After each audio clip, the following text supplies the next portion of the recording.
दीपाली नाका में एक एड एजेंसी में काम करती थी और एडवर्टाइजिंग में टाइम का कोई भरोसा नहीं होता।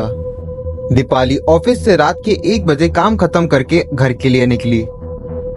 फिर उसने रिक्शा को रोका और कांदिवली चलने के लिए पूछा।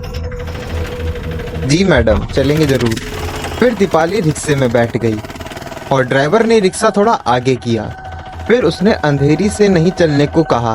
उसने कहा कि बहुत लंबा पड़ेगा। उसने यू टर्न के लिए कहा और आरे रोड से चलने के लिए बोला, क्योंकि वो एक शॉर्टकट रास्ता था। पर रिक्शा वाला बोलता है, मैडम वो रास्ता बिल्कुल सेफ नहीं है रात में जाने के लिए, वहाँ अकेले नहीं जाते हैं। तो उसने बोला कि ऐसा कुछ भी नहीं है, जानवर तो खुद ही इंसान से डरते हैं। उसने ऑटो चालक की बिल्कुल नहीं सुनी और उसको उसी आरे रोड से चलने को कहा। दीपाली के जोर देने पर फिर आदिल ने वो रिक्शा आरे रोड की तरफ घुमा दिया। फिर वो आरे रोड से निकलते हुए आरे की जंगल की तरफ निकल पड़े। ठंडियों का मौसम और रात का समय और पूरे रास्ते में दूर दूर तक कोई भी नहीं था।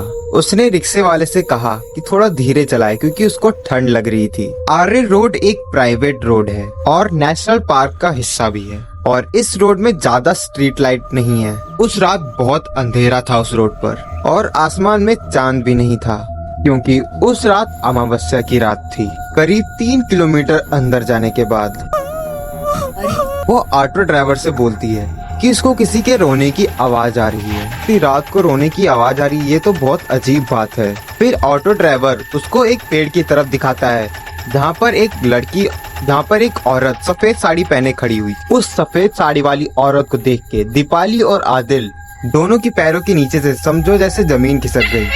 फिर वो दीपाली से बोलता है कि मैडम उसकी तरफ बिल्कुल भी मत देखना। फिर वो चुड़ैल उसी ऑटो के पीछे उड़ने लगी। फिर वो दोनों डरते हुए उस ऑटो को तेज चलाने लगे। किसी तरह से आदिल ने उस डायन को पीछे छोड़ दिया। उफ, जान बच गई यार। बोला था आपसे कि इस रोड की तरफ से मत आइए। अच्छा वो औरत चली गई, नहीं रुकी नहीं, वरना कल हम दोनों की लाश मिलती वहां। मैडम आप तो ठीक है ना? मैडम